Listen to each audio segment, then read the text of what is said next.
Welcome to the Captain's Run. Round 2 is done and dusted. I mean, so much drama, such good footy. But I've got the great Cameron Smith here. Smithy, how you going, mate? Kempy, I'm great. How good's the footy been first couple of weeks? There's been a couple of upsets. Well, there's been a few upsets, but we've seen close games of footy, which is what we're after, aren't we, as fans?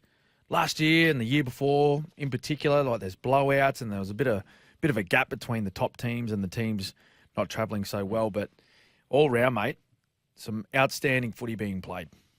It's kind of, I totally enjoy where the rugby league is being played at in regards to the flow of the game at the moment. I mean, we still have some things we need to clean up, but it's kind of ironic that we're almost, when you look at the rule changes that have been made this year especially, we're almost back to where we were a couple of years ago. The only real change now is outside of the 40 metres, you get a 6 again call, but we've gone back to penalties inside the 40. Yeah, I love it.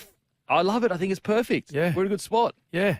Well, because I like the penalties back in the game because, where we've seen the 6 to go rule come in and the set restart, I like teams that have some indiscretions. They're penalised and it gives the attacking team an opportunity to kick downfield automatically. I know, some people say, oh, it's a bit slower and they take their time. Well, they do, yes.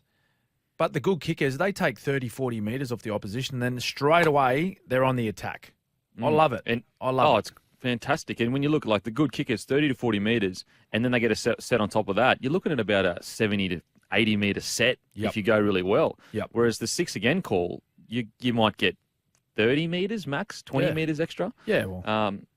If you're lucky. Yeah. You add a tackle, you add a few more tackles, and like you said, on an average set, you may be saying sort of 8 to 10 metres a tackle, which most times you end up down the opposition end. But with these penalties and we're kicking to touch, it's the game that we've watched growing up. They're down the other end, and mate, they are on the attack straight away. So good, absolutely loving it. So. Welcome to the Captain's Run. We are here for Chemist Warehouse. Head into Chemist Warehouse for great savings every day. So Chemist Warehouse has joined the crew. New sponsors. Absolutely stoked with it. Thanks for joining the crew, Chemist Warehouse. So anyone listening, they support us, so go and support them, Chemist Warehouse. Also, subscribe for the Captain's Run on Apple and Spotify or where all good podcasts are downloaded. Plus, call 1300 01 1170, ask Smithy all your footy questions, or text us 0457 736 736. Plus, if you text in, we are giving away to the best text 1 Ringers Western work shirt, 1 T-shirt, and 1 cap. From paddock to pub, Ringers Western and Bloke have the merch collab for you. Visit ringerswestern.com. So Bloke did a collaboration with Ringers Western, and they are now live on Ringers Western website. So the best text, we're going to give out some Bloke times Ringers Western merch. So make sure to text in or give us a call. But look... Hang on, Campy, I'll stop you there. Our listeners, everyone listening right now, you need to jump on their website and just go and have a look at the man modelling these collab shirts. It was just something out of Rawhide or something like that. Mate, Yellowstone, I reckon. John Dutton. Are you saying John Dutton? That's what the people are saying. I didn't say that, Smithy. I never would. Make sure you're following our brand new Twitter profile at Captain's Run NRL and follow at SEN League on Instagram and TikTok. Now, the biggest storyline coming out of the weekend, well, I mean, there's a bunch of big storylines. You've got the Kalen Ponga concussion. Dolphins go 2 for 2. Panthers claim their first win against the Rabbitohs. But I guess let's get into, concussion. There's been an announcement today where the NRL are going to implement 11-day stand down for people that get concussions. And obviously... the AFL are currently dealing with players, a class action lawsuit, and then the Kalen Ponga, one of the game's biggest superstar, if not the biggest superstar in the game, is currently struggling with another head knock.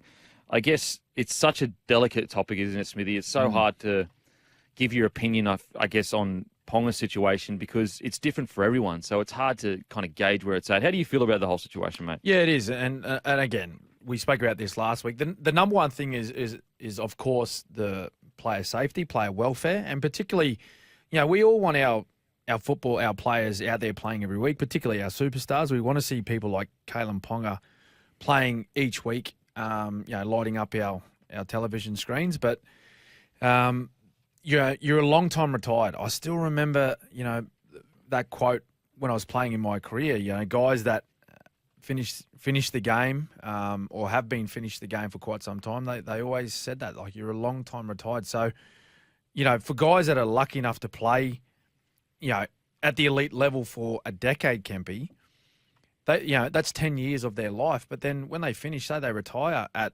35, 36, they've still got another 40, 50 years to live their life. So you got to remember that, yes, we all love our sport. We love our NRL, and those that have, the wonderful opportunity to be a part of that as a player, sometimes that's really hard to give up. But you got to remember, on the other side, there's so many more years of your life to live, and health is a very important part of that, of course. For Kalen Ponga, it's a worrying situation, mate. There's no other way to say it from my point of view. Is he's had 4 serious concussions now in the space of, I think, was it 10 months?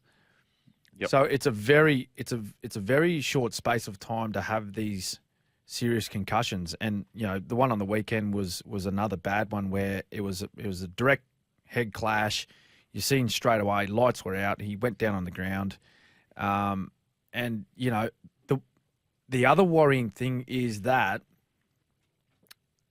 with these guys that are suffering these multiple concussions, it seems as though as they go on, it seems as though it takes less and less, if you know what I mean, Kempy.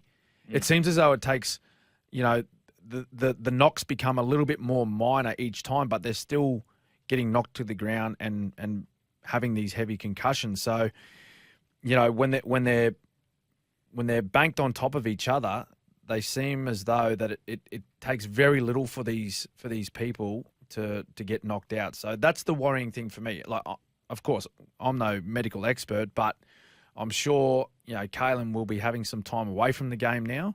And, he needs to take on board, well, he will, I'm sure he will, take on board, the information that's provided to him by the medical experts. Yeah, it's because we know so little about it. It's one of those, if it's a knee or an ACL, and it's quite straightforward, or a shoulder injury, it's kind of like, mate, your shoulder, it's never going to get past, 45 degrees. You're not going to be able to tackle. It's over. Whereas there are some players that they might get quite a few head knocks and they're fine. They keep playing, no issue. And then there are some players, as you said, it's in boxing, it's basically, it's called your chin. So like there are some boxers who they come into boxing and they always get, mate, their chin is so strong. And then eventually they take too many head knocks and a punch that would have barely hurt them. And I'm not saying Ponga's at this stage at all. I'm just saying that, eventually it gets to this point. They get touched on the chin and they go down. So it's very scary. I just feel for Kalen because it's the unknown that would be scary for him and not knowing what the right call is. Yeah. And I've as I said on my podcast earlier this week, whatever is best for Kalen, that's what I want. Like, absolutely, mate. You know what I mean? Whether it's 300 NRL games and he becomes one of an Origin great, we know how good he goes in Origin. Yep. Then let's do that. Or it's an early retirement, but he lives a happy and healthy life, then let's do that. I just want him to be happy, to be honest. That's got to be the priority. And that's what I was trying to say before. Like, as much as we want to see these superstars out in the field and playing on the weekends and, watching them, do their thing, ultimately it's their health, which is the most important thing. Like, we can't just use them up and say, thanks very much, away you go. Because there's so much of their life that they need to live once they're retired. And they need to take that into account. Sometimes, that's hard to think about. If you take yourself back, Kempy, when you were playing first grade, you're more worried about now, and making the most of the career and the opportunity that you do have, because you understand that very few people get the opportunity to play NRL. Like, of all the juniors playing, rugby league or other sports, it's something like 1% or less than 1% actually go through and play at an elite level. That's sports globally. So, when you do have that opportunity, you're thinking, well, I want to make the most of this. I want to stay in it as long as I can. And sometimes it's hard to look past that current situation that you were in when you're playing. It's sometimes hard to look to your future and go, well, this is where I'll be in 20 or 30 years. You're just worried about the now. But I think particularly with concussions, certainly you need to start thinking a lot about your health post-career. Oh, absolutely. And you're totally right. I think as well, the added kind of, when you become, a professional athlete, you're already super competitive, but also super dedicated. So it kind of works against you in the sense that you're so focused and obsessed with what you do, you can't imagine anything else. And so it's really hard to sit back. I mean, mine's a perfect example. Like, I got to a point where I had to ask myself, what's the difference between 50 NRL games and 100 NRL games for me personally? No one's going to say I'm less of an NRL player. No one's going to say, because I got a few head knocks towards the end there, and it was starting to get a concern of like, do I? Now, it was never a problem, and I wasn't, going down all the time, but they did happen a few times. And I had to ask myself, what's the difference between 40 NRL games and 100? There's really no difference in regards to, I'm an NRL player. I did it. I'm a small winger, so that I'm only ever going to be on smaller contracts. The only real difference is I damage my body more. And when you look at my career compared to my post-career, like, I humbly say this, I don't say this in an arrogant way, like I've actually had a bigger post-career. That's right. Than career. So there is, there is life that can be quite good after rugby league. That's and right. Ponga would kill it after footy. Yeah. Well, there's opportunities if you make the most of, what's in front of you after playing footy, like you said, mate, like yourself. Like, you're doing great things. You're doing wonderful things. You're killing it on the captain's run, SEN, every week, aren't you? So, mate, flying. Mate, living the dream. Living the absolute dream. Especially the Broncos are 2 for 2 in the Storm. Come on. Weekend. Come on. But yeah, I just echo your sentiment, mate. I just want whatever's best for Kalen. Whatever is best for him, whatever makes him happy, and whatever is going to give him the best quality of life. I hope that's what he chooses. Absolutely. We've got a text here, guys. What are your thoughts on mandatory headgear? So now, please, you'd have to check this, but my understanding is headgear actually doesn't minimize concussion, because concussion isn't about the actual contact on the head. It's about your brain shaking when you get hit. On the inside. So on the inside of your brain. So there's an argument to be said headgears make it worse because you're overly confident in where you can put your head. Yeah, that's right. Now, in saying that, you see guys like Kiri wearing a headgear, and it could be a confidence thing for him. Like, he's in regards to just feeling a bit safer on the footy field. Yep. But yeah, what are your thoughts on mandatory headgear, Smithy? No, I don't think it'll make a difference at all. I agree with what you said, Kempy. I think the research or the feedback is that headgear doesn't minimise concussion at all. I think it can help with sort of the outside of your face and your head, like stopping if you do have a head clash, stopping sort of cuts on your noggin and around your sort of top of your head or whatever. But it doesn't have any effect at all, or minimal effect to that matter, of what's going on inside with your brain. So if you have a blow, it's not going to soften the blow of the movement of your brain inside your head. Now, let's look at the injuries. We've got Kalen Ponga, Jaden Brayley concussion. Sam Verrills played a whole game with a fractured collarbone. Wowee! That's a big effort. Oh, man. I once just had a migraine and I didn't play. Nelson Asafa Solomona did his knee. Charles Nickel-Klukstad and Jackson Ford concussion. Corey Oates, the big fella, Big Oates McGoats. Big Gary, he's done his jaw. Dane Laurie, knee. Tommy Talau and Jake Simpkin, concussion. Victor School and Sports Club Supplies, supplying school and sports throughout Australia. Visit victorsports.com.au. Thanks so much for joining Victor School and Sports. We really appreciate your support. And as I said, support them because they support us, guys. I tell you, out of those injuries, Kempy, mate, Corey Oates, like playing on the wing, but like how good has his first 2 rounds been up until that point where he broke the jaw? Outstanding.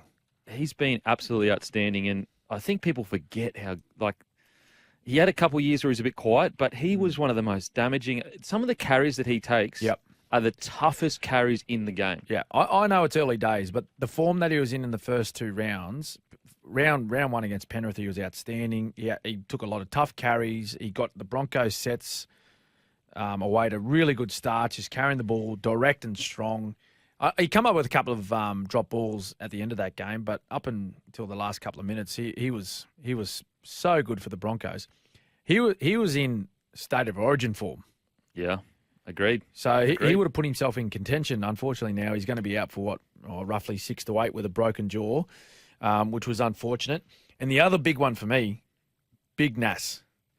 Oh, my God. Big Nelson Asafa-Solomona for the Storm. He's out for possibly 6 to 8 weeks as well. MCL, knee injury.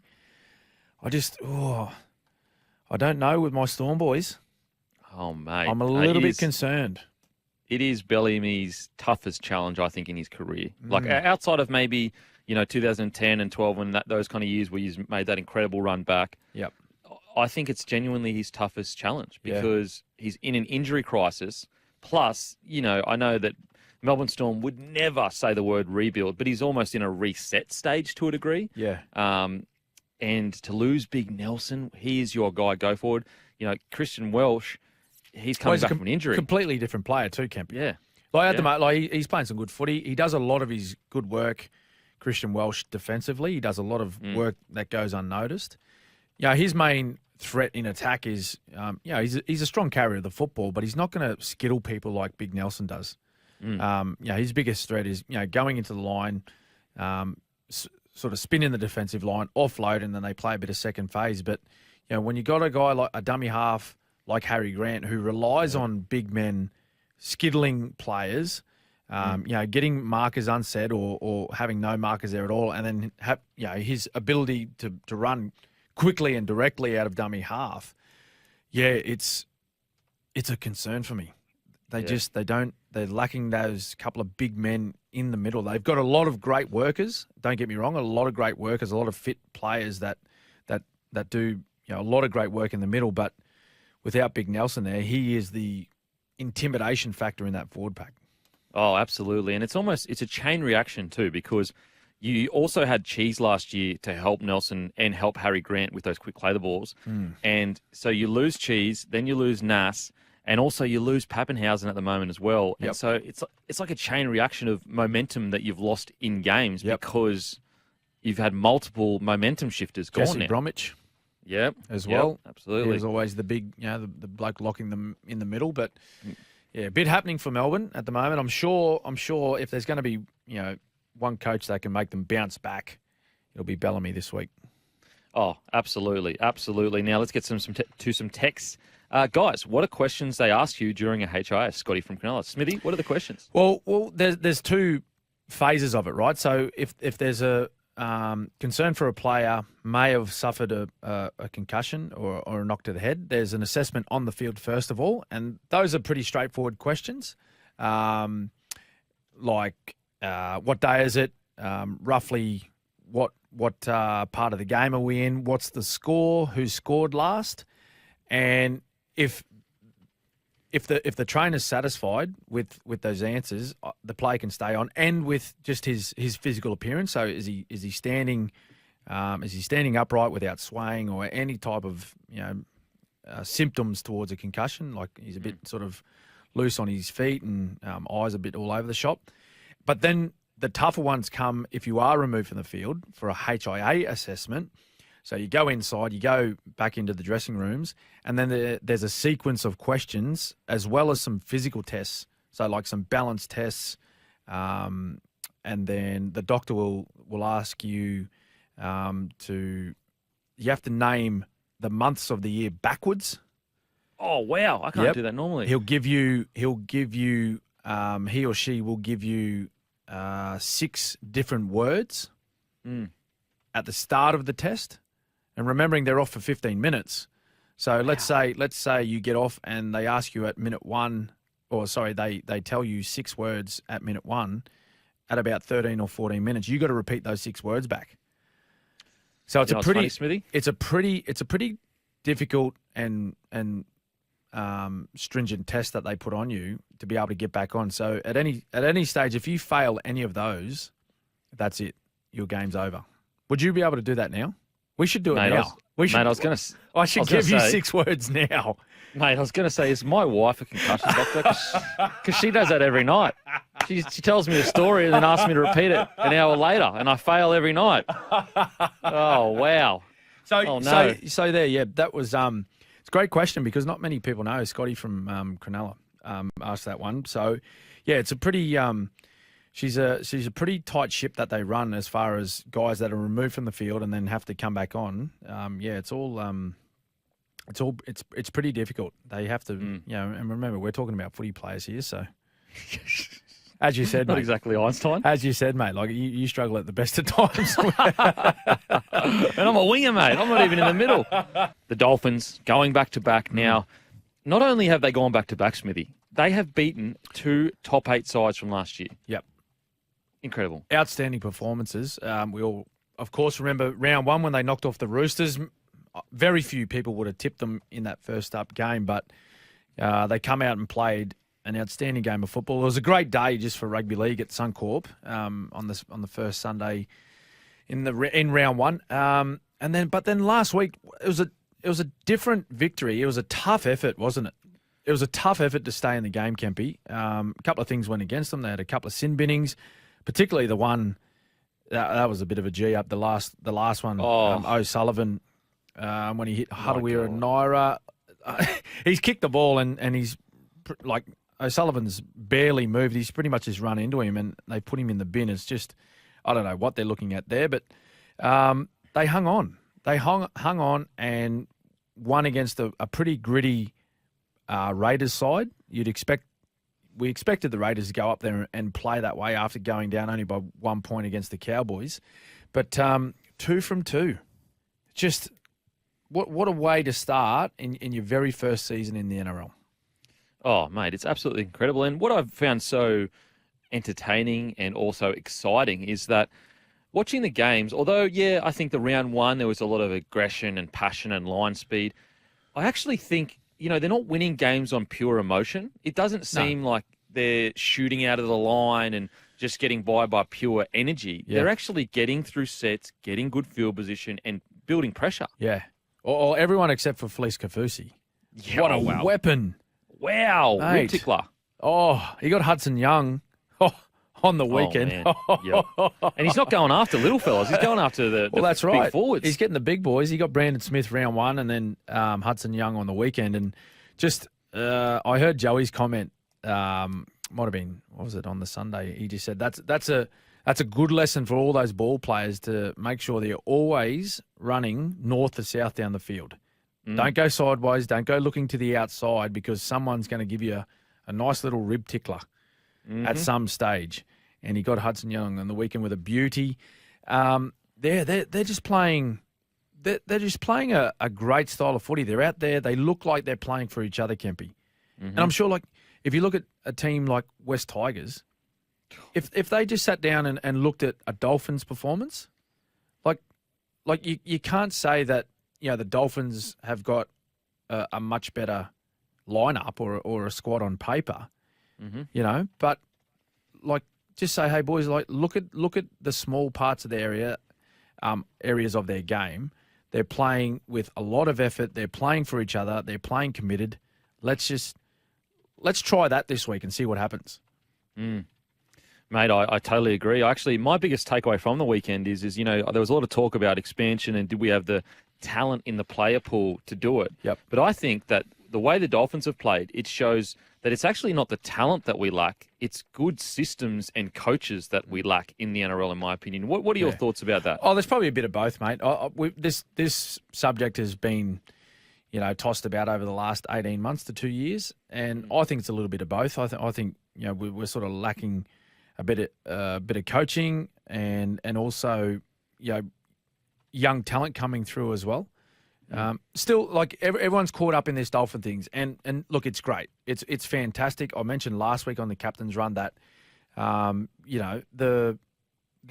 in a bit of a period at the moment where everyone's excited about the start of the season, and they've played 2 games at home. But as the season wears on a little bit, when they have to do a bit of travel, and we're sort of 6 to 8 weeks into it, a few blokes get some bumps and bruises and whatnot. Like we'll see how they go this week, mate. Marshall King, who's been one of their the standouts over the first 2 weeks, so now he's going to be missing. I think what did he get 2 or 3 weeks suspension, hip drop 2 tackle. weeks. He got 2 weeks. So now we sit back and go, okay, well, how are they going to go without their main man directing play and attacking from dummy half. How are they going to go over the next 2 weeks without him? This is where we got to sort of sit back and go. Yeah, everyone's excited, as I mentioned. Everyone's excited about the Dolphins, and they've played great in the first 2 rounds.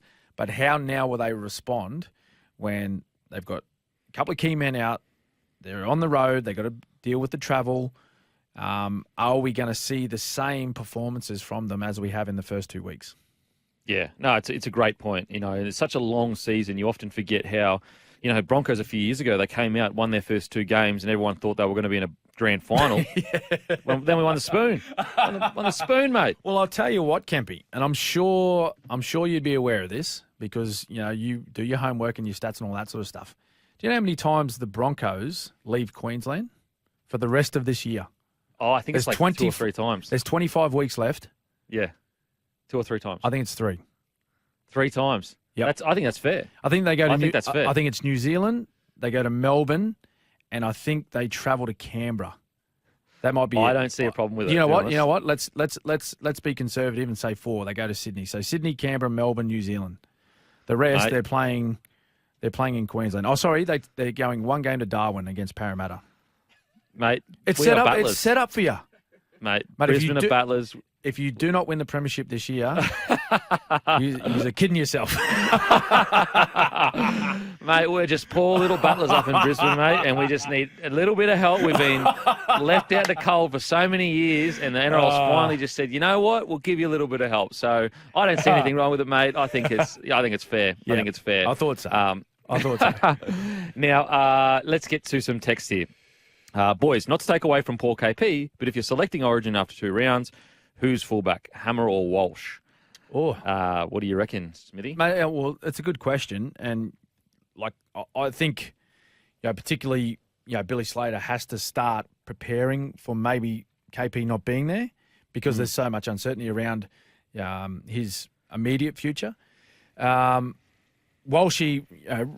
Walsh was just unbelievable in his return game. One of the best, you'd say, club debuts. We all know he's played a fair bit of NRL footy, but one of the best club debuts in recent time that I can remember. He was just unbelievable. He absolutely terrorised the Cowboys' right edge with Peter Hiku playing in the centres, Kyle Feldt on the edge.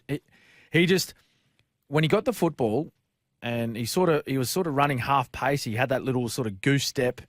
And then he'd accelerate, and you're thinking, well, he's going to get to Peter Hiku here. He's going to get to the centre and then try and draw him past. But he had that much speed. He ran around Peter Hiku, got to his outside, and then all Kyle Feldt could do was turn in and try to make the tackle because he thought, well, if I don't do this, he'll score. And then from there, he created a 2-man overlap on the outside. And the best part about his game, I thought, outside of his blistering pace, was every time he got the football from a kick return, or if the Cowboys dropped the ball and he was able to scoop up a loose ball, he looked to counterattack straight away. And he was always looking for his little partner in crime, Ezra Mam, who I think's he's improved so much from last year. It looks like he's playing with more confidence as you do, and I've mentioned this a few times on our show, mate. Is that's for me. That's what I look for in these young players is their improvement year on year. Okay, so you get an opportunity. So Ezra Mam gets an opportunity in 2022. He has a off season to think about the year just gone and the games he played and some of his performances.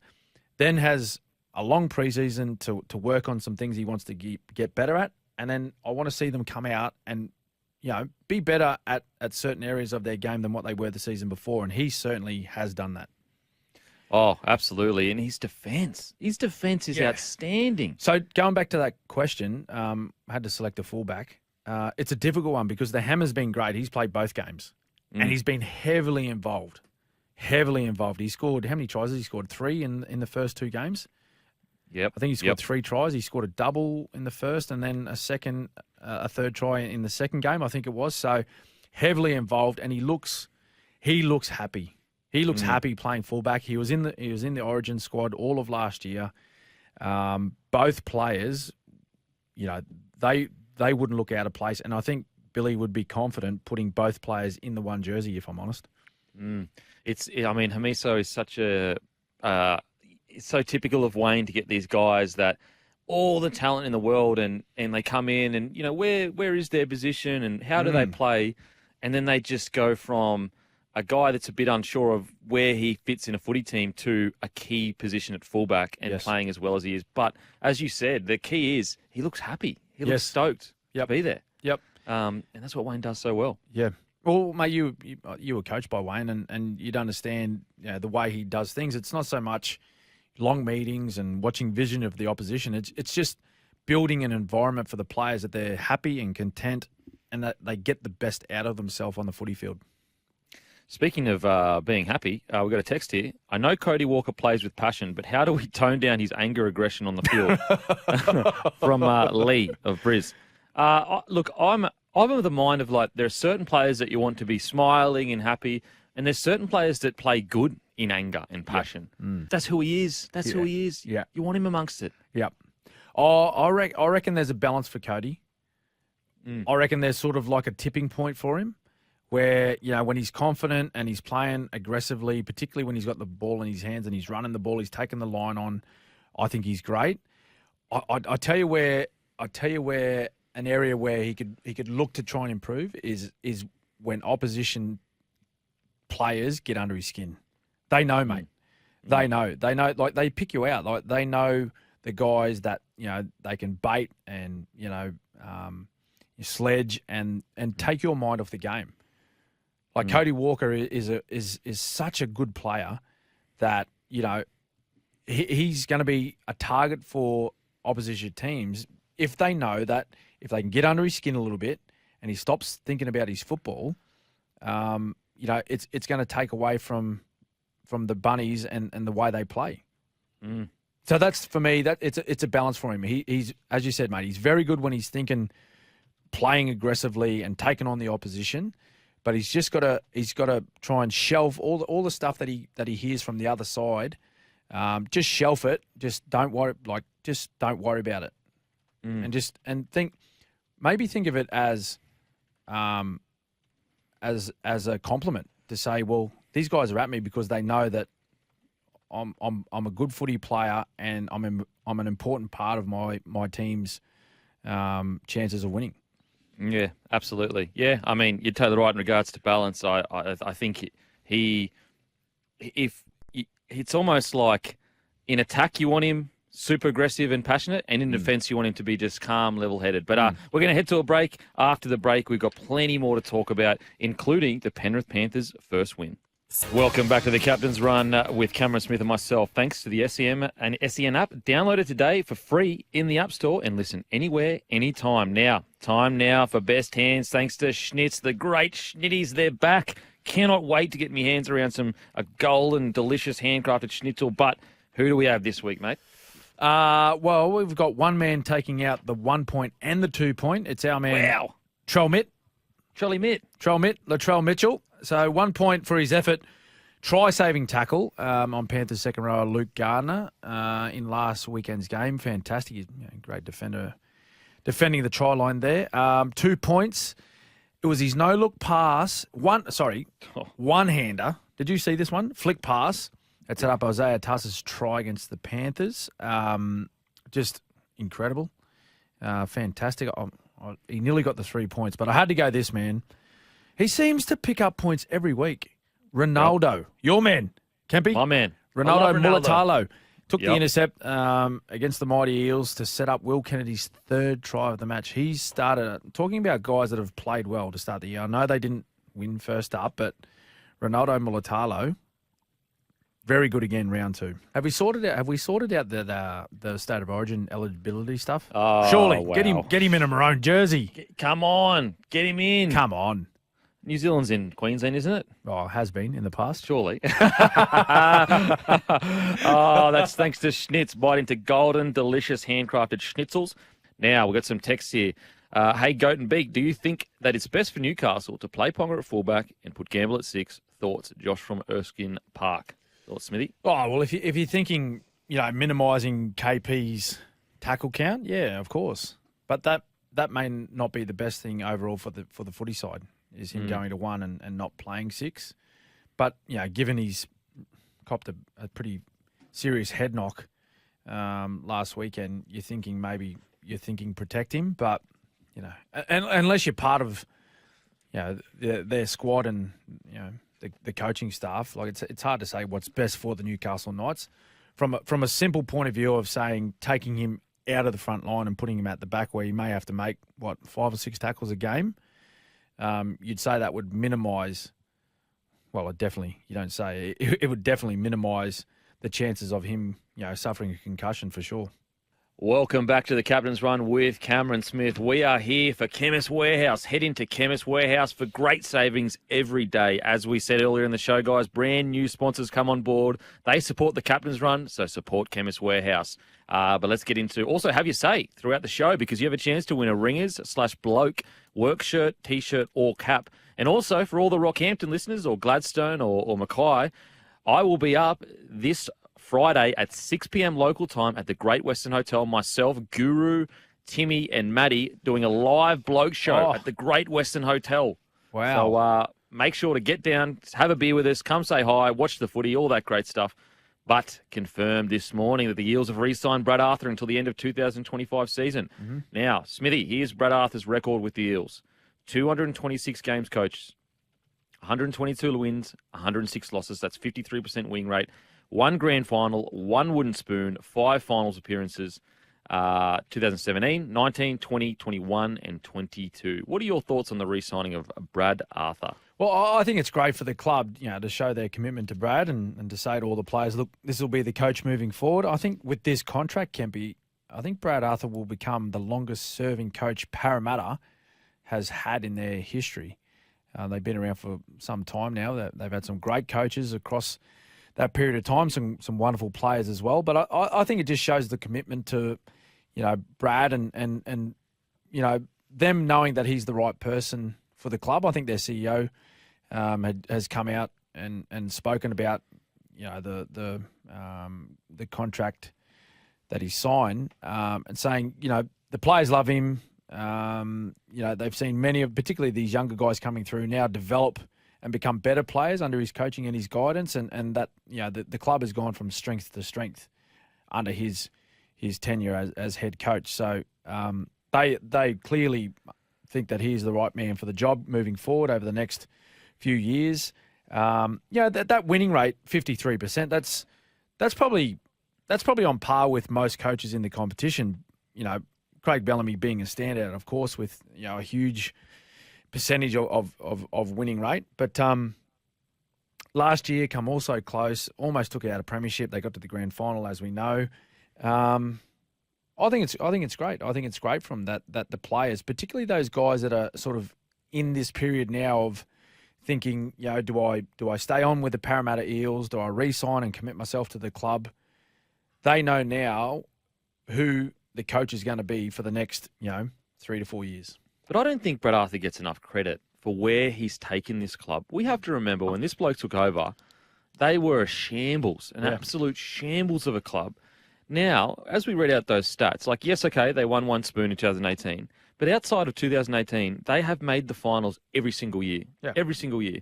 And so I know it's really strange because he's one of the rare not rare coaches because coaching is under so much pressure all the time, but he can go to finals, go to a prelim, and if they start the season slowly, his job's under pressure constantly. Yeah. He never gets a breathing space where you go, hang on a sec, he's taking this club from shambles to finals footy. What do you reckon, Smithy? Yeah, I agree with you on that point, mate, because Parramatta's such a big club in our competition, and there's a lot of media that surround the club, its players, its coaching staff, and what the club's doing. So there's always a little bit of the spotlight on the footy club. It doesn't matter what your position is in the organisation. But when you look at those numbers, they're as good as most coaches in our competition right now. He was not far off. Coming second last year was impressive. The previous years, they went deep into the finals. It was sort of second last week or prelims. It's really not a bad effort. And when you look at some of those teams that beat them or knocked them out of those competitions, they weren't nobodies. Like a few of those years, they were beaten by a Melbourne Storm side who went on to either win a premiership or make the grand final. Or say Penrith. He's done a pretty good job with this footy side. Been a few changes going into this year, but I think the expectation though, Kempy, all right, that's what it is. It's the expectation of this footy side to do better than what it's doing at the moment. I know we're only a couple of rounds in, but they're 0-2. So I think that's what it is. Like when you go to a grand final, you're expected to start the year strongly, especially when you play your first two at home. So you play two at home and you get beat twice. I think that's where a lot of the criticism comes from. Yeah, for sure. You want him to be winning matches, especially opening rounds, especially matches that they could have won, for sure. There's no denying that. But I do think he doesn't get enough credit for where that club was. It was not long ago that it was a basket case. The club was. Well, it was a mess, wasn't it? It was a mess, mate. It was like the West Tigers now, and I'm sorry, Tigers fans, but it was genuinely in the same situation. So I think it's great, and also you always got to look at, do players, and it seems like such a simple metric, but do players become the best versions of themselves under Brad Arthur? Look at Mitchell Moses. Yep. Look at Gutho. Look at Reid Marnie, Isaiah Papali'i. That's coaching. Yep. Will Penasini, young fella coming through. He's playing great footy. Yeah, it's just absolutely when they've got someone consistently at the top as far as holding that coaching position like Brad, and is strong. Is a strong coach, and promotes these players to go out and play their best footy. You get good results, and it's no surprise that they've been involved in finals over the last 4 seasons consecutively. Now, we've got some more text here, mate. The captain's run. Is this the hardest tipping year so far? How could you pick Dolphins Dogs last week? That's from Rodney. Interestingly, last week, only 3 of the favourites won. That's how hard it is this year to pick wins. But 3 of the you know what? That's the way we want our competition to be. Absolutely. Isn't it? Yeah. Or else, if the favourites are winning every week, then it's it's back to where we were the last couple of seasons, where it's just clear top 8, clear bottom 8. I like it. I tipped the Dolphins last week. You tipped the Dolphins, didn't you? I think I went Raiders, if I'm being honest. Oh, mate, I'll say I did Dolphins if you want. Yeah. No, I went Dolphins.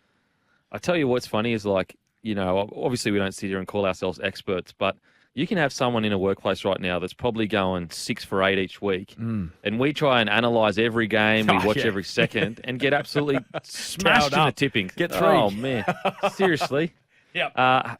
Hey, boys, I was at Leichhardt for the first time ever last Sunday. Wow, what an experience on the hill. What's your favourite and least favourite grounds globally you boys played at? Shane from Broadbeach. Globally? Well, look, I think having been lucky enough to play State of Origin, I got to say Suncorp, both from an Origin point of view and even playing club footy when we used to travel up and play the Broncos. Packed. It used to be a packed house all the time. We used to play regularly in front of 45,000 at Suncorp. I still believe that's the best ground to play rugby league at. My second favourite, though, was just a one-off, Old Trafford. And Kempy, yourself being a big soccer fan, we played the final of the 2013 World Cup at Old Trafford, 75,000. Created a rugby league record in the UK. Might have been a little bit more, actually. And it was huge. Huge. Played the Kiwis. We had a strong win, but that was just so good playing at that venue. Just the feeling of being there at such an iconic sporting arena, not just in England, but globally. Least favourite, many of those suburban grounds in Sydney. They were always a difficult place to go to and win, particularly. I don't know what happened. Like with the draw, we seemed to get a lot of Sunday games at Leichhardt. And during that period when, the Tigers had players like Robbie Farron, Benji was still there, Anthony LaFranchi, Bryce Gibbs, all these guys. They were so difficult to beat there on a Sunday afternoon. So difficult. They got so many crowd penalties. It's not funny. It was a G up. It was just the crowd would boo and they get a penalty. It was I couldn't even sway the refs. That's saying something, Smithy. That's saying something, mate. No wonder you hated playing there. Jeez. Oh, yeah, good. One of your best, Smithy. One of your best. Mate, my favourite ground, obviously Suncorp. It's just a packed Suncorp. There's no better feeling. There is literally no better feeling running out and the crowd just going up. Oh, mate, it's the best. Worst. Least favourite? Canberra. Oh, my God. Really? Going down to Canberra, it is freezing cold. And then you've got to do the whole mental toughness thing. You're not allowed to run out with any jumper on because you don't want to tell them that you're cold. And it's just the pits, mate. It's just hard getting out of the dressing sheds, isn't it, for warm-up? It really is. It really is. And they know it too, which makes it even worse. You're sitting there looking across and you're going, oh, how do you do this week in, week out? So Canberra. But a smoky that I don't think gets enough love. I love playing on the Gold Coast. I used to love that little stadium. Yes. Seabus? Yeah, it's just a good little stadium. Like, I don't know, there's just a vibe about it that I really, really did enjoy. When you walk out on the pitch, it just felt fresh and fast. What about, hey, you just got back from a European vacation. What about globally? You've been to a couple of stadiums overseas? Mate, went over did a VIP or whatever tour of Barcelona Stadium. I think, what's it called again? Is it not Nou Camp? Is it? Anyway, the Barcelona Stadium. And it was absolutely incredible. Like the size of it, the scope of it, and also the shape of it was like a throwback to almost a Colosseum. It was just a really cool vibe. And then I also went to watch Real Madrid versus Barcelona, El Clasico, in Madrid, and it was absolutely incredible. Like the scenes, the chanting. It's a different. Like, we're passionate here in Australia. We are 100% passionate. But it's ingrained in their culture to constantly sing and chant. And it's not just the diehards that are singing and chanting. It is every single person in the stadium. It's their life. Oh, mate. It was unbelievable. Unbelievable. I've got some more texts here. Smithy, what about Monday nights at Belmore, Roof Bolt?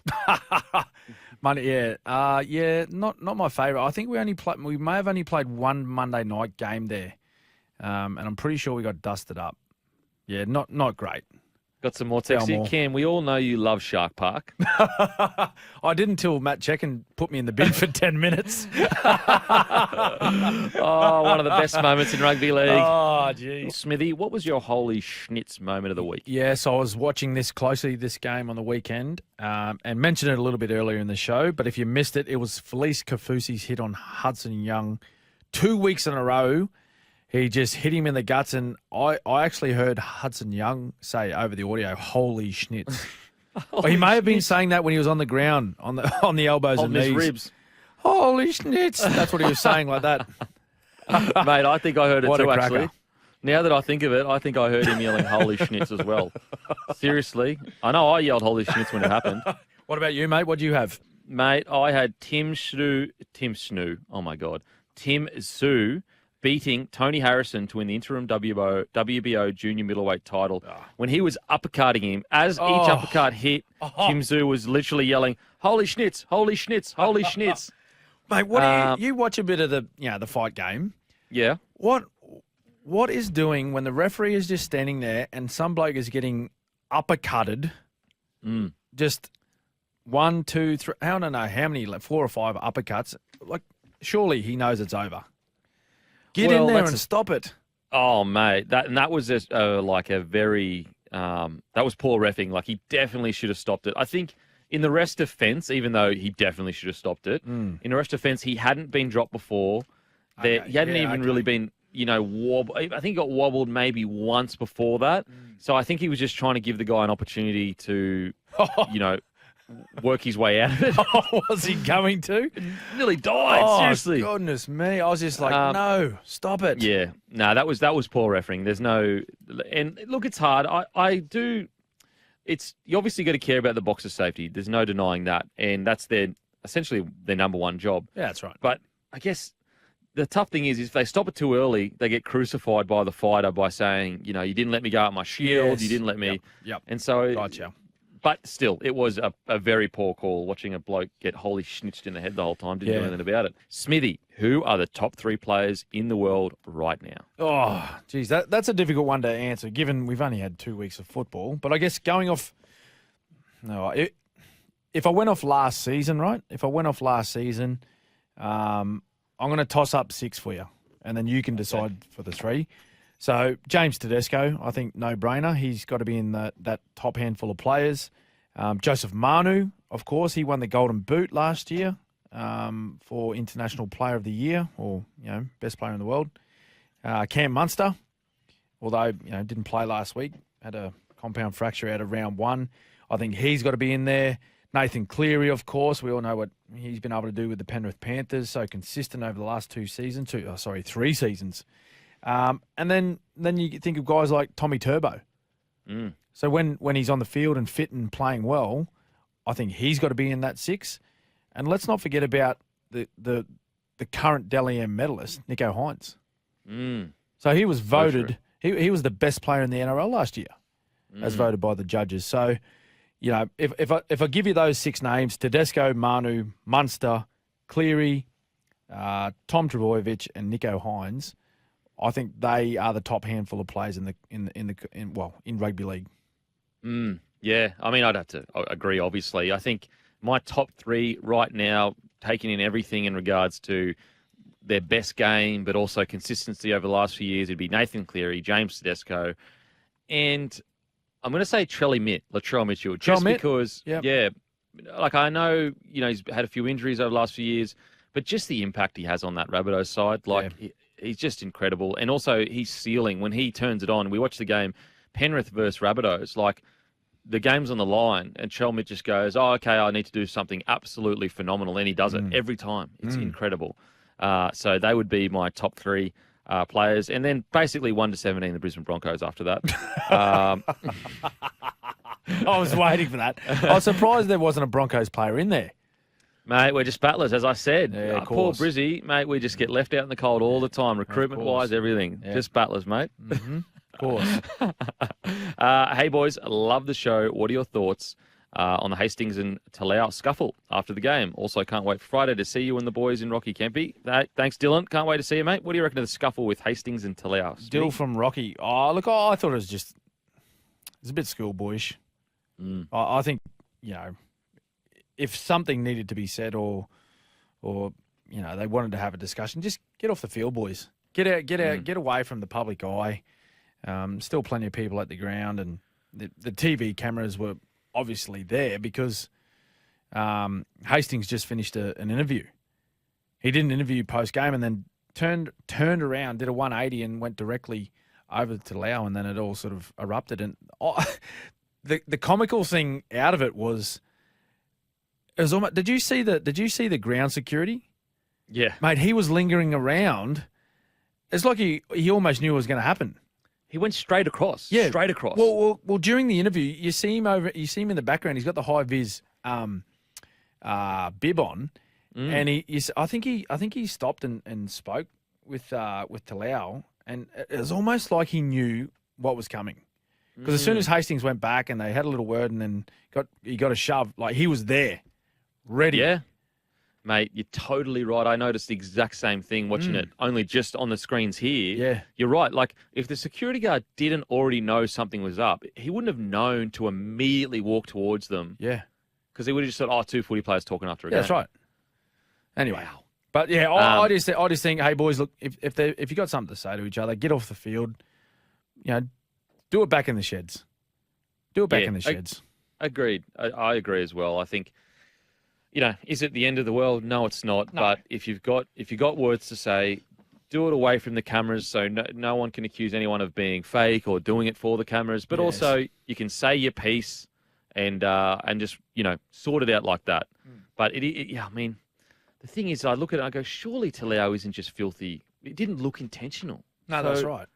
Like, you play rugby league, you get head high sometimes. You get hit in the head. Yeah. It's, so hopefully it doesn't happen again. Anyway. Now we've got a text here from Rooster Muzz. Smithy and Kempy, do we support at least trying to limit concussions in footy, or do we support boxing because you can't do both? Muzz, I didn't know that, Muzz. I was unaware you can't enjoy boxing, but also not want to have precautions for head knocks. So I don't think that's how it worked, bros. Yeah, I don't know. I think, they're two totally different sports, and they're governed the right way. I think there's a lot of medical procedures in boxing, and those sort of like MMA and all that sort of martial arts type of sports. And then we have our own things in place for rugby league as well. So, I think also, Muzz, I don't think anyone believes that rugby league is going to get to a point where the concussion doesn't exist. It's just about what information can we learn to make it as safe as possible while still having the fabric of the game that we enjoy. That's right. Because most rugby league players, if not 100%, are consenting adults that understand that danger comes with playing rugby league. And so, same with boxing. These are consenting adults that they know there's dangers coming with it. Morning, boys. I've just lost on. Good afternoon. Okay, good afternoon, Smithy and Denon. Who creates the program for the NRL draw, and does anyone from the NRL scrutinise such a draw thoroughly? Well, I don't think so. I don't think it's scrutinised because if you look at the draw, and if you look at, say, just using for an example, Kempy, the Broncos, who have got many would say a favourable draw as far as travel and whatnot. They're at home for the majority of this season, so they get to stay in their own homes, in their own beds, and blah blah blah, playing in front of their home crowd, and also there's a number of teams that actually they play each other twice, right? Before they'll play another team once. Like, how does that happen? Surely we have a draw that is more fair to everyone, that you must play each team at least once before you play another team twice. Do you understand what I'm saying? Yeah, absolutely. So there's examples.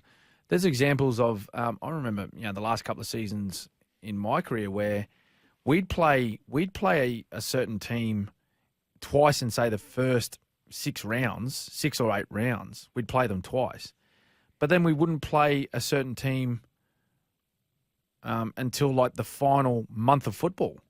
So how can you play one team in the opening 8 rounds of a competition, but then play another only once in, say, between rounds 20 and 24? I just don't understand how that works and how that can come about. And I was speaking with Vossi and Brandy on their show on Monday morning. Apparently it's like a computer system developed in Canada that they enter all the teams into this computer system, and then it spits it out this fair draw that we get. I would have thought we have enough smart people in Australia to do it, surely. Well, surely, and also, to talk about, it's a fair draw, let's be honest here. Broncos, for many years, got Friday night games. Why?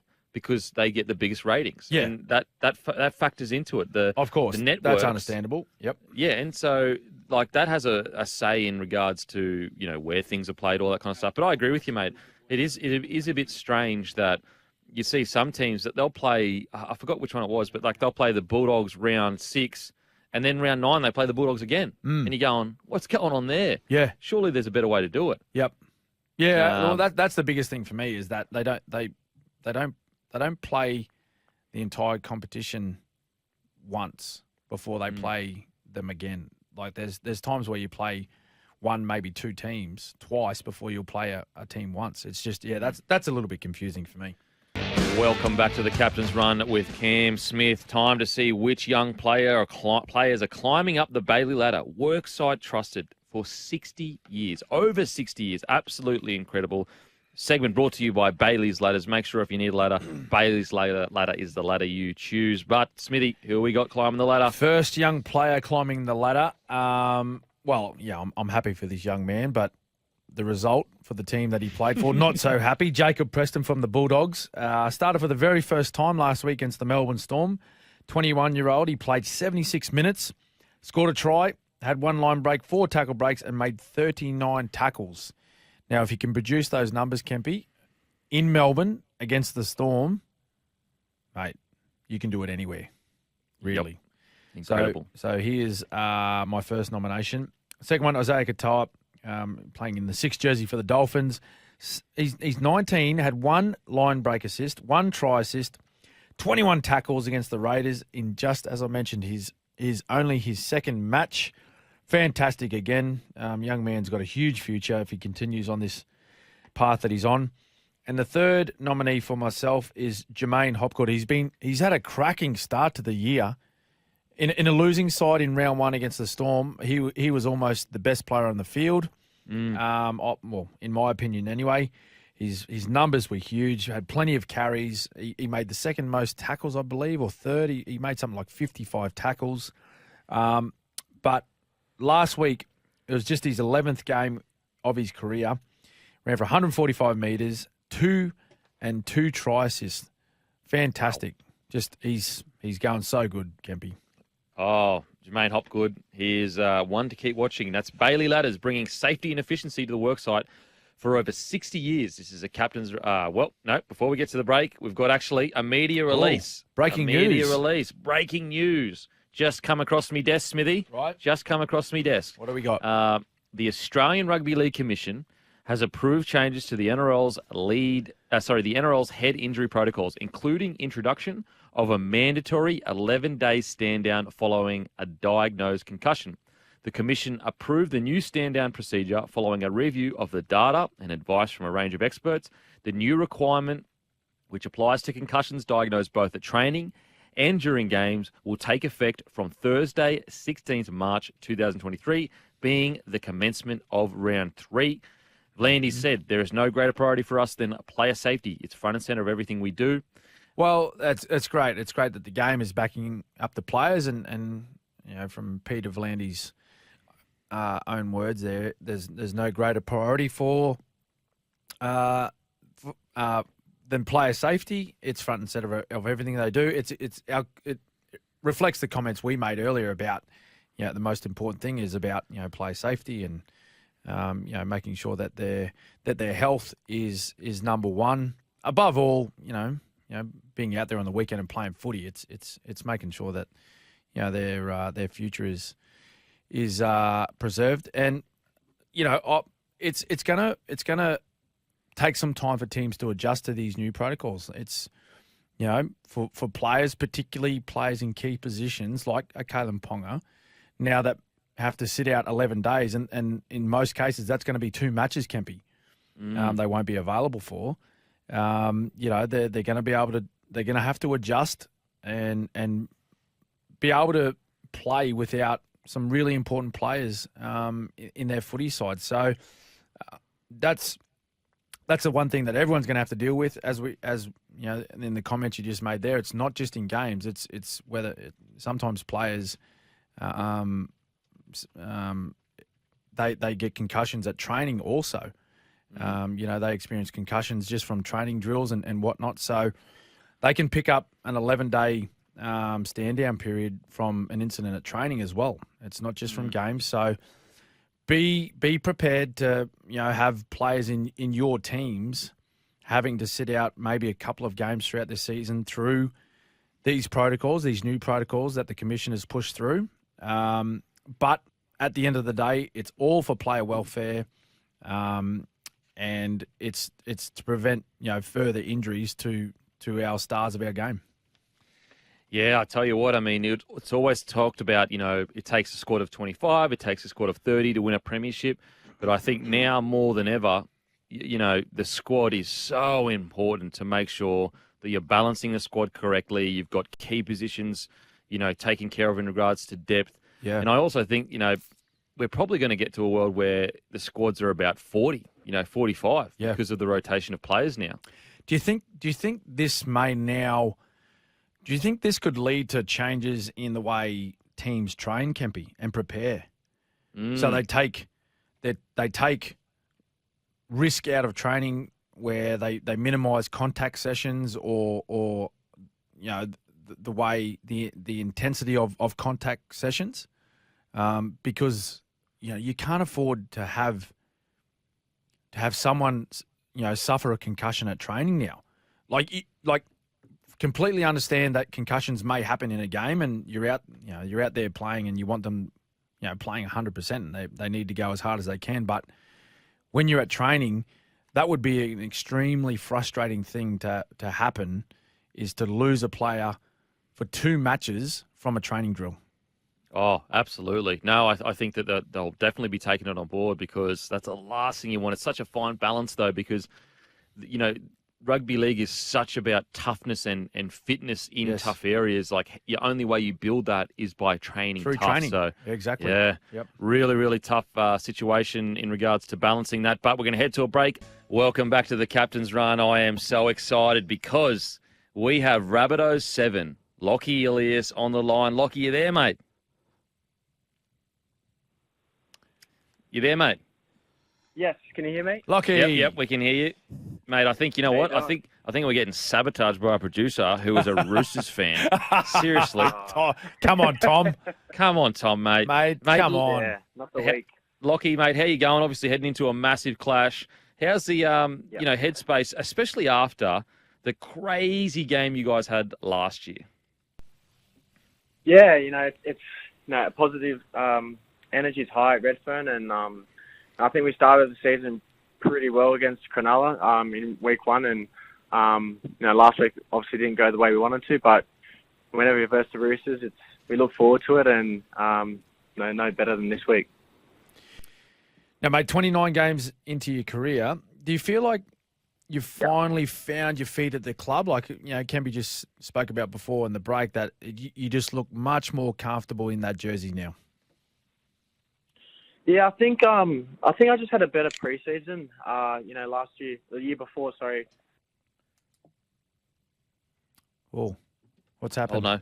He might have hung lost up. See, Tommy, you put him off, Tom. Yeah, he's devastated. He come on here, did us a favour, and he's just dropped out. But sorry, mate, go. I was going to say, on what you were saying, mate, he does look so much more confident this year, and it's almost a baptism of fire. You look at last year, and I think it was leading into finals footy. He really, I think he had a 1 or 2 games defensively where he struggled a bit, but then to go into a cauldron like the Roosters Rabbitohs game that he had, he would have taken so much out of that match in regards to, as a 7, it's very hard to get involved in that really tough stuff, because the forwards, they go back and forth and they bash each other, but then they almost take it because he's a spot, he's a 7, he's a half. Yeah. And I thought he handled himself incredibly well. Yeah.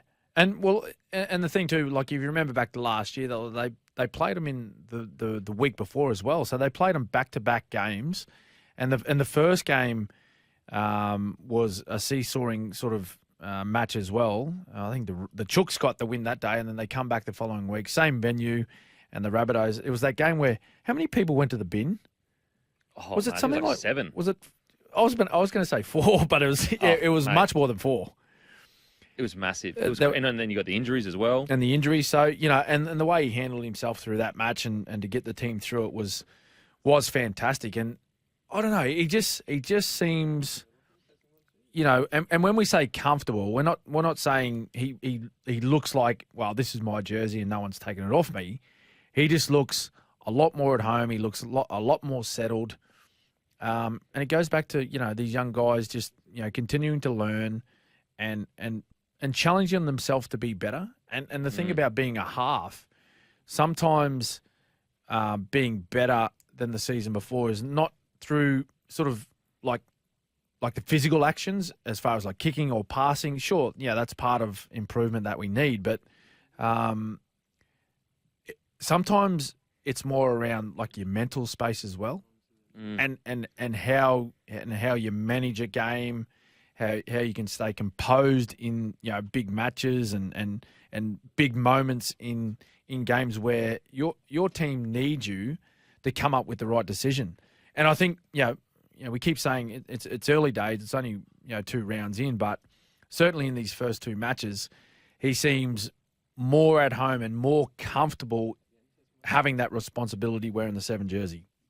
Oh, mate, I totally agree. And it's something that, when people see debutants and guys, when they're playing NRL, they almost forget that these are kids coming in. And in your first year of first grade, as a kid, you're just there. You get told, everyone says to the younger kids when they're coming in, you're here for a reason, just do your job. Just do your job. Yep. it's usually the second and mainly third year where senior players start saying to you, no, you can't just do your job now. You need to impact the game. And I think that's where Lachlan Ilias is going at the moment. He's impacting games. Yeah. And if we can get him back, like, I don't know, if you can take your mind back, Kempy, and all the listeners, back to, I think it was middle of the year, like, they played the Dragons down at Wollongong, and they were getting beaten by a mile at half time. And remember, he got the hook early? Mm-hmm. Remember Demetrio got the hook out and dragged him? For a young man to bounce back the way he did, not just the end of last season and play in some big matches and perform really well, but to now back it up again and go even further has been impressive. If we can get him back, I'd love to get his thoughts on how he handled that sort of period of time, like the days and maybe the week or two after that match where he was dragged from the field, because there's been a lot of players over the history of the game, but certainly a lot of young guys that have been in that situation where they've been dragged from games, and it's taken them a long time to recover and find their best football again, because it's like it's a huge dent to their confidence. Yeah, absolutely agree, Smithy. Now, look, we're going to head to a break, and then after the break, we're going to try and see if we can get Lachlan Ilias back on the line, because I absolutely agree with you, mate. I want to hear what the young fella, what's changed and what's getting better, and where he thinks his game's going to go this year. So make sure to stay tuned, and we'll see you on the other side. Welcome back to the Captain's Run. The team, honestly, I reckon there's about 70 people running around the office right now trying to get Lachlan Ilias back on. We're having some technical issues. There's tears, there's screaming. I mean, it's desperate. It's desperate stations here. So maybe we'll get Lachlan Ilias back on. But if we can't get Lachlan Ilias on, we'll get straight into the previews. So let's talk about game one. It's obviously Thursday night, so tomorrow night. We got the Sea Eagles v. the Parramatta Eels. Yep. Apologies. Eels. Now, Smithy, what do you reckon about this match? Because at the moment, Schuster's been named to 5'8", his first game of the year. So Cooper Johns reportedly has been left out of the side with KO Weeks put at 14, which is very interesting in my opinion. And Brad Arthur has stuck with the same team that lost to the Sharkies last week. Yeah, Thoughts, unchanged lineup going into this one. It's first v 16th. Wow. I think Manly too good. They've been super impressive through the preseason. Two of their big guns didn't even take the field in the preseason games in Tommy Turbo DCE. But look, they were outstanding. First hit out of the season against the Bulldogs, who weren't great. We all know that. Everyone that's seen that game were a little bit disappointed with the Bulldogs' effort. But I think at home, I think they're going to be too strong for the Eels. Although, you'd like to think that by round 3 we're gonna get the best out of Parramatta. Maybe the news of Brad Arthur extending the contract and all that sort of stuff, it has the boys fired up. But I don't know.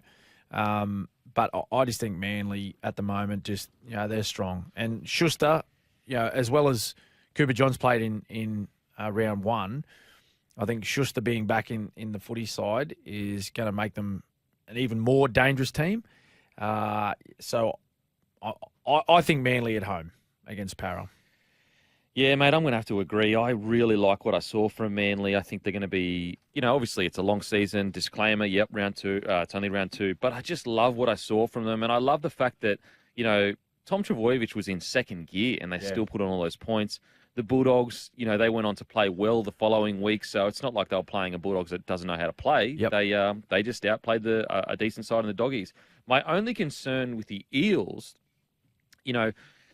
it's all, we all hope that this Eels juggernaut clicks into gear. But, the more I watch footy, the more I realise you look at the defence and how much they've leaked in points. Round 1, leaked 16 points against the Storm. That's okay. It's not too bad. But it was at home. And it was a game they could have won. Yep. Round 2, they leaked 30 points at home against the Sharkies. Yeah. And again, a game they could have won. And that's really concerning for me. It's not necessarily the attack, it's the defence part of things. Yeah, and they had a lead, correct me if I'm wrong, but they had a lead early in the game. Did they score the first 2 tries? Yeah, against the Sharkies, and the Sharkies found their way back. So that would be that'd be the concerning thing for Brad Arthur is the leaking of points, and everyone knows it's a well-known fact now that if you want to compete in the competition and you want to be at the pointy end of the ladder, then you need to be strong defensively. It does not matter who you play against in this competition. If you're not on defensively, then you're going to leak points, and it's going to be a struggle for you to win matches. And look, it doesn't get any easier facing Manly, who, as we said before, that DCE, he was nearly the player of the round in round one. You've got Tommy Trbojevic bringing the ball back from kick returns. Adding Josh Schuster into the side, it just makes them such a lethal attacking footy side. Now, Smithy, I've got some great news. Lachlan Ilias, he's back. We found him. You there, mate? Yeah, I'm here. Oh, wow! Thank you so much for hanging around. Seriously, I think you might have just saved 10 people's jobs, mate. Well, I'll tell you what. I'll tell you what. One of our listeners, Kempy, it's all in capitals, bold writing. Sack Tom. Oh, no, it's not the great Tommy. It's not Tommy's fault. It's not Tommy's fault. No, the system crashed. But, mate, we were just talking about, as we were trying to get everything back together, we were talking about the fact that, you've come into this year and you genuinely seem, much more comfortable out there and much more willing to kind of, put your stamp on the game and maybe call something that you may not have called last year because you're a rookie. Are we seeing that correctly, or is it just business as usual for you? Yeah, I think so. I think I've had a better pre-season. Obviously last year was a pretty disruptive pre-season with, I was coming off back surgery and COVID, was keeping some boys in and out a couple of weeks. And, this year was much more smooth flowing and, got to do a lot of reps with Cody and the spine. So I'm just feeling good about myself and I'm feeling good about the team. Well, it's a good point that you make, Lockie, is that you had a pretty good pre-season and giving yourself an opportunity to build those combinations. What about your combination on that right edge with Kaloa Matangi and Campbell Graham? How are you finding that with those two big men outside you? Yeah, I love them because they just protect me from all the big boys running at me. They're unreal. We're really good mates off the field as well, and I think that helps in our performance. And we love training together every day and sort of trying new things. So, I'm loving our combination so far. Before we get on to this week's game, big game against the Roosters. It's, two clubs that they dislike each other a lot. Mate, I just want to pick your brain quickly. Last year when you took on the Dragons down in Wollongong, and the whole team didn't have their best game, and I remember you got taken from the field fairly early. Mate, how did you, what was your mindset in the days or weeks after that to try and, regain your confidence and get back to your best footy? Yeah, obviously I was pretty upset at the time, and then, just sort of had the weekend off, just got away from footy and then came back into training on Monday and I had a pretty good conversation with JD and a really positive one, and it finished with him showing me highlights of myself and what I've done with the team that year and how I've played. So it was all about feeling positive and just forgetting what's happened and moving on. And I think I did a pretty good job of just brushing that and just focusing on the next job, and that was to get back in the team the next week and perform for the boys. Mate, absolutely. I'm so intrigued about Demetrio's first 2 years. I'll be honest. I thought that he would struggle the first year, and I was absolutely proven wrong. And even in the decision in regards to that Dragons game, I thought it was the wrong call by him. Again, he was right. Probably why he's a head coach, and I'm just a bloke that talks about rugby league. But I have just been so impressed with what he's managed to do with you guys. What's it been like being under a rookie coach, but you're a rookie yourself, so you're almost on the journey with him to a degree?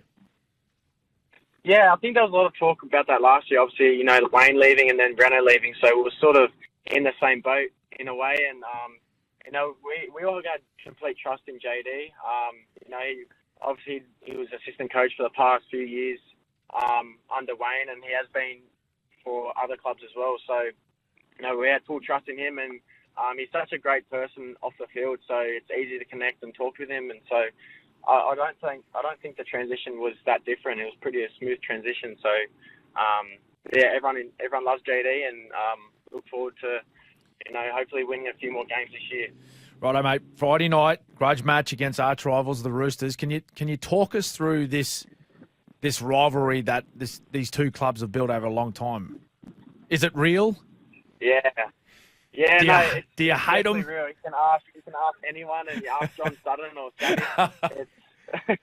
There's a deep hatred towards them. So, our last game last year was unreal. It felt like, a 90s or a 70s game if I could play one. So it just felt really good. You've also got to deal with social media. What's that like as a 7 heading into such a huge clash? And I'd assume having to have a bit of self-discipline of like trying to maybe stay away from it. How do you manage that as a young fella?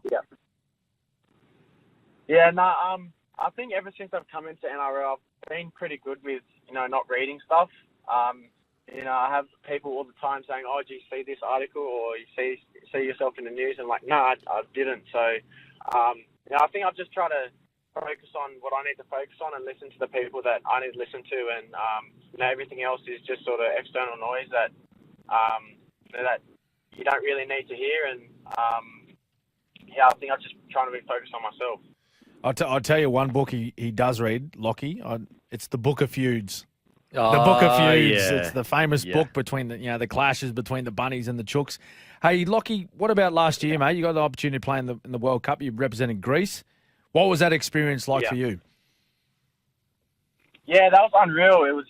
It was kind of weird because I went from being a rookie in an NRL team to sort of being the leader of the Greek side. Yeah. So I sort of switched roles, but it was an unreal experience. I loved representing Greece, and I took a lot away from that experience, and I've tried to bring that into the South team this year.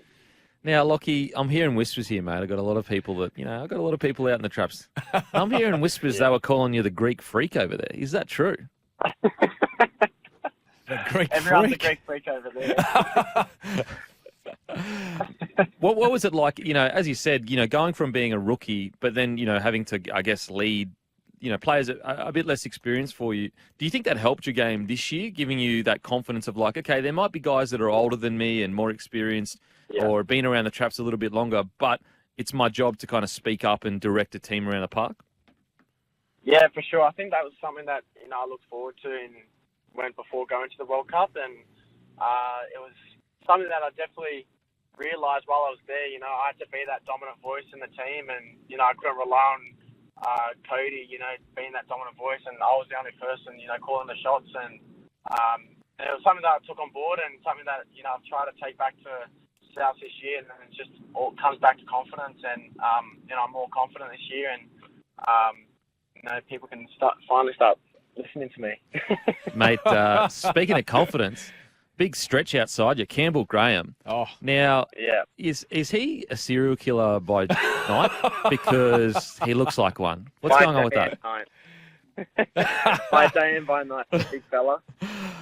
What's it like seeing his progression, mate? He's been fantastic. Yeah, no, he is. He's Mr. Reliable. So,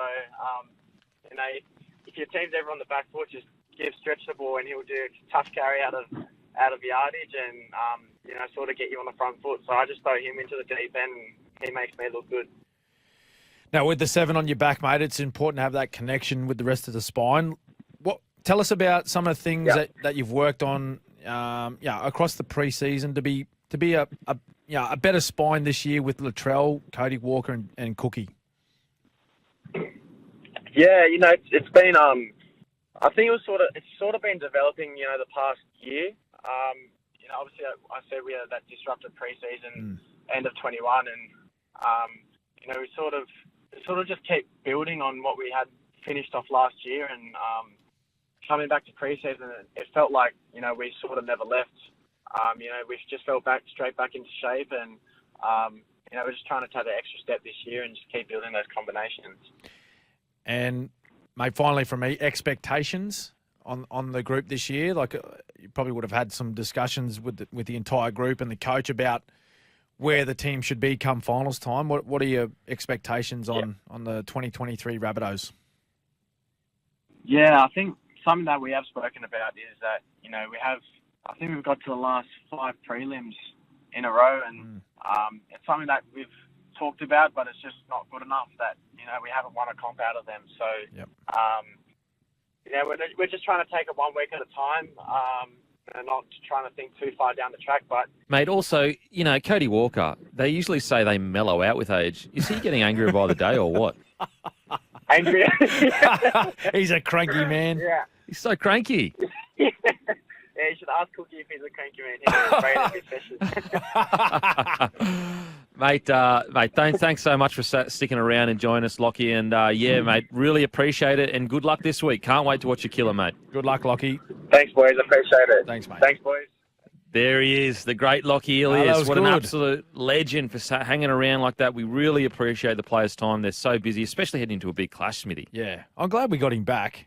Yeah. Very insightful. Like, just great to, get the players' insight, just to talk about, the things that they've worked on, expectations on the footy side, a bit of stuff on last year, how we coped with that. It was really good, mate. Really good. Yeah, absolutely. And I think also it's good for fans to, hear this is just a young fella doing his best. Sometimes you see him on TV and you think they've got it all sorted out or whatever. He's so young in his career. Imagine in 10 years' time what this player is going to be. It's just, such a great insight, mate. Now, we're going to head to a break. After the break, we're going to continue our round 3 preview. Welcome back to the Captain's Run with Cam Smith. Let's get straight into the preview, shall we? Knights v the Dolphins, 6 p.m. at McDonald Jones Stadium. How do you see this one going, Smithy? I think the Dolphins can go 3 from 3. I honestly agree. Yeah, I think they Really do. agree. And given Newcastle's situation at the moment, they've got a horror injury list, probably the worst in the competition up there. They're probably worse than Melbourne at the moment. But a lot of big name players out through injury. They are back at home, which is the positive thing for them. But the Dolphins, they will be going down there with so much confidence that they can go and win their 3rd consecutive game. Yeah, and also excitement. Not to say that if they were going down to play, I don't know, going up to Suncorp to play Broncos, that's different because it'd be a derby. But let's say Penrith Panthers. Let's say they were going to play Penrith Panthers. Yep. They would be, they'd be excited for sure, but they would also be understanding of the challenge in front of them. Yeah. Whereas I think going to Newey, it's what an opportunity here to go 3 from 3. Oh, mate, and there's no doubt. I don't think Wayne Bennett will hide that fact to the players, and I think he may challenge them to say, "Hey, listen, we've opened up the season at at Suncorp against the Roosters. We're all up for that one big occasion. Then we backed it up. We're playing in front of our home fans. Hey, boys, new challenge for you. How can we perform on the road?" I've got no doubt that will be the message to the players this week to say, righto, we've won 2. And we expected us, not so much victories, but we expected good performances, strong performances from ourselves. How now are we going to perform on the road? That's the new challenge for us. So if they can travel to Newcastle and play, if they can play with the same energy as the way they've done in the first 2 rounds, I think they can come away with a win and be sitting on top of the ladder going into round 4. Oh, mate, I totally agree. And also, when you look at it from, I know internally they wouldn't be looking like this, but from just a purely fans perspective, getting 3 wins this early, far out, that takes pressure off in regards to the negative chat of, they're going to finish last or second last. You get these 3 wins out of the way, all of a sudden you go, look, we just need to jag 4 or 5 more and we're good. Weight off the shoulders. Massively. Going into this year, I doubt highly that many people would have thought they would have won 3 games. All year, year, which is, I think, the point you were making can be about. If they win this one, we'll almost, the weight's off the shoulders, the shackles are off. They can just go and enjoy their footy. But they have surprised a lot, and I think there's just some big outs for mine for Newcastle. Saifiti suspended, of course. Brayley being their 9 and Kalen Ponga at the back. Tyson Frizzell, just a composed back rower. With a plenty of experience, some young men coming in to fill the void. It just might be a little bit too tough for them this week against the Dolphins, who, they've got a good mix of youth and experience, and the old heads, they're just guiding this team around beautifully, like Jesse Bromwich, and we've spoken about Felice Kafusi a lot, but Kenny Bromwich on the other edge, Jared Wallace up front, the GOAT, Mark Nichols. He's coming been off killing the it. bench, just getting his job done, and just continuing on from those starting forwards. What they've done on the field, and the young blokes, they're just going out there and playing with high energy. I just think it might be a little bit too much for Newey. Yeah, tough game for Newey, especially after the tough win that they managed to squeeze out last week. So even fatigue-wise, it's a short turnaround. So Yes. relatively short turnaround anyway. So going to be interesting. Now we're going to head to the next game. We've got Titans v the Storm. Ooh. So we've already done Roosters, Rabbitohs. Yep. Actually, just quickly, who wins, Roosters or Rabbitohs? I've got the Rabbits winning that one. I think I went Roosters, so I'll stick with that. Now, Okay. Titans v the Storm. I'm very keen to see the response from the Melbourne Storm after an almighty spray from the coach Ooh. at full time. Don't know if you've seen that on your TV screens across the weekend, but he gave him one of his best. And he was saving up because I think watching during the match, I think he knew at some point in the match, probably at 26-0, that they were a long shot of winning, and particularly with the way the Bulldogs are playing. That's what I mean. I had a bit of a laugh, but I'm not taking anything away from the Bulldogs. They were fantastic. I thought their attack was brilliant. They were throwing the ball around, and they were confident with the way that they were using the football and attacking the Storm. I'm interested to see the response that they have this week. And also, the young man, Jonah Pezzett, making his debut. I think he's been named on the bench. If you watched last year's was it under-20s State of Origin game, this young man, he absolutely killed it. He represented New South Wales playing in the halves, and he absolutely tore Queensland to shreds. 3 to 4 tries, I think. Yeah. And it led the great Paul Vaughton. I think he was calling that game. He actually mentioned that it's the closest performance he's seen from an individual player. He likened it to like an Andrew Johns. Wow. Yeah, how he just absolutely dominated a game individually. Wow. High praise. The great man himself. Yeah. Interesting with the Storm, and we spoke about this stat off air, but they have missed the most tackles of any team in the NRL. What?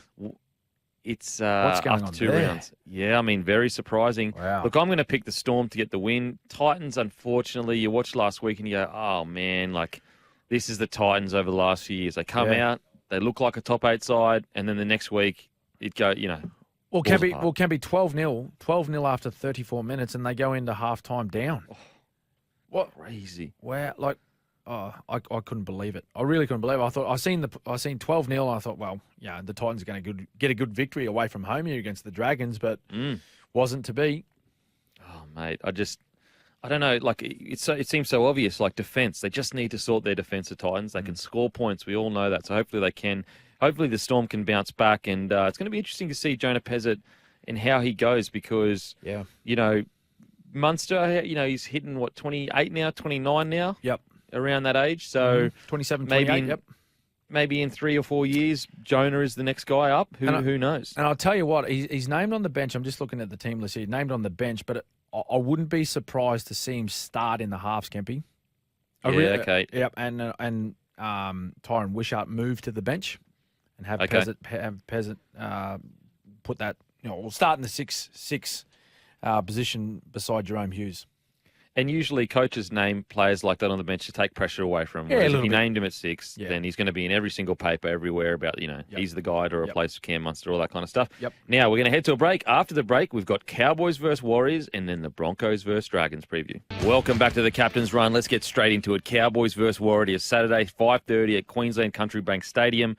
Scotty Drinkwater and Peter Hiku are both out due to suspension, replaced by Tom Chester. So I think Tom Chester, wouldn't he be making his debut? And Jehamat Shibasaki. Also on the Warriors side, Charles Nicoll-Klukstad and Jackson Ford are both out due to concussion.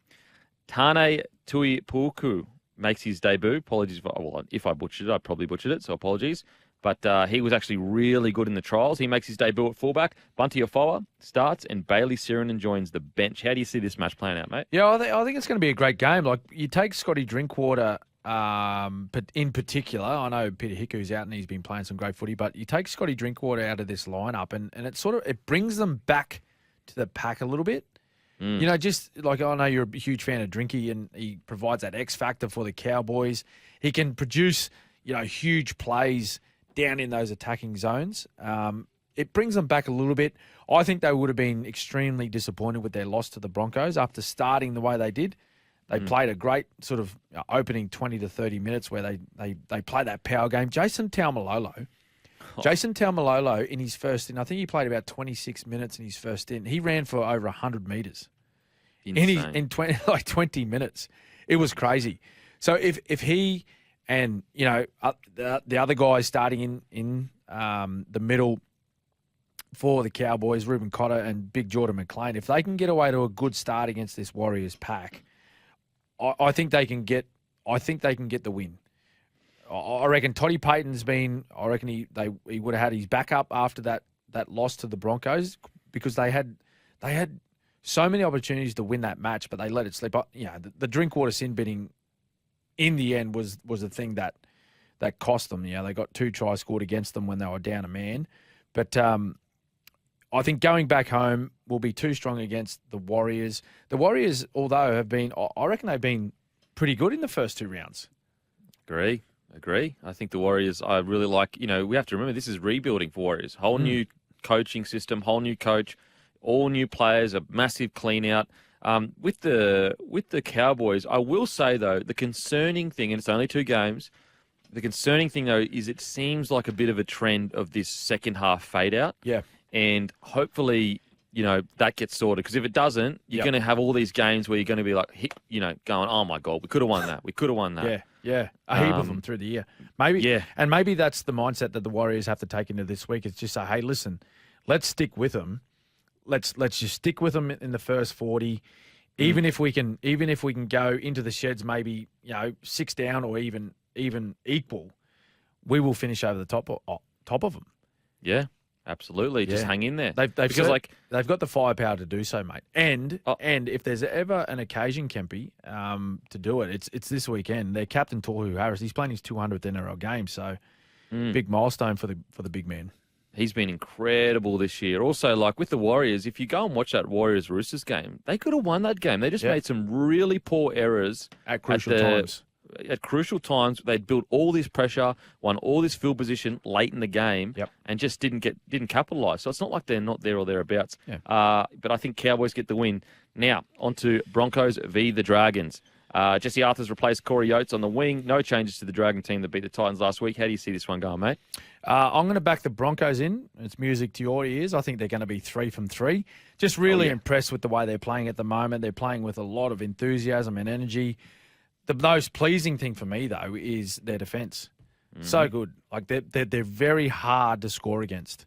And if you're hard to score against, you're hard to beat. It's as simple as that.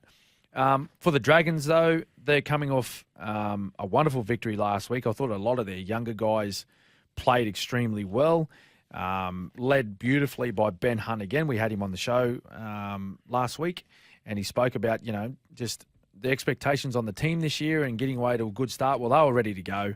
A bit of a slow start for them, but they made their way back into the game, and they just, as soon as they scored one, it was just floodgates.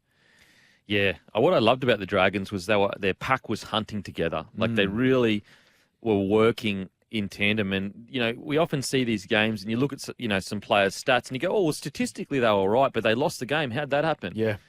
And you watch it and you go, well, it's because they're not working as a pack. They're not hunting together. They're not, getting off the line together. And I thought Dragons did that really well last week. Yeah. Now, the interesting thing with the Broncos is for a team of such young, gifted athletes and, there's much talk about how explosive and everything they are, you're right. It's the grit and defence that is just really impressive. They're currently sitting second in points conceded. And what's interesting is, guess who's still number one even though they've lost 1-1-1? Who's that? The Penny Panthers. Really? Yeah. So, that's why they're a top-tier club, and hopefully Broncos can continue that run. But I think the Broncos get the job done here. Yep. Look, if the Dragons go out and win and go 2 for 2, talk about silencing the critics. Yeah. I reckon it's going to be a great game. Agree. Really good game up there in Brizzy. I really agree. What about Blake Lawrie going over for a meaty, the big fella? Hasn't he been great? Hasn't he been fantastic? I thought Little off the bench was really good for the Dragons last week. Yep. Look, I cannot wait for this game. And the Broncos, again, we spoke about it last week, but it's about week in, week out. You can't Yes. if they come out and get 30 put on them, it's almost like back to square one again. Yeah, it wipes their great start to the season and their two really good performances. Yeah, so really interesting to see how this one turns out. Bulldogs, Tigers, how are we looking here? Well, just going off last week's matches, I think we have, well, I'm not going to speak for you, mate, but I'm going to tip the Bulldogs. They were super impressive against Melbourne. As I said, any team that can go down to Melbourne and perform that well and get a good victory like that, they're going well. Tigers, yeah, not a lot happening for them at the moment, and there's a few changes through this side. Big in, though, John Bateman named in the reserve, so I think he can make a huge difference, but I'm tipping Dogs. What about Raiders Sharks? What an important game for both sides. Raiders are now 0-2. 0-2. Sharkies just got the win last week, but again, their defence have leaked quite a few points. Really important game. How we see this going? Yeah, they have 0-2. Tough start for the Raiders. First two matches, they're up in Townsville and then at Redcliffe. Played in some pretty sort of tough conditions in the wet last week. They'll be up for a big one, a big return home. Sharkies coming off a nice win. Look, I might go Raiders at home. Yeah. Okay. I'm going Raiders at home. Although I think, the Sharkies are well and truly favourites. I might go Raiders at home, though. I'll go Raiders as well. That was our round preview, thanks to Game Day Squad. It's a sure thing. Now, a sure thing. So share our sure thing for Sure Hire, the temporary work experts, surehire.com.au. Smithy, I'm doubling down. I'm going Storm Sure Thing to beat the Titans, mate. Oh, yeah. Righto, Yep. righto. You know what I'm going to go? My sure thing? What are you doing? The Finns. Oh, Dolphins Fins up, eh? Dolphins 3-0. Unbeaten start to the year. Wow, who would have thought? Now, that is us done and dusted. Thanks for listening, everyone. Make sure to give us a follow on Instagram, TikTok, and Twitter. Download the SEN app or follow the Captain's Run on Apple and Spotify, and we'll see you next week.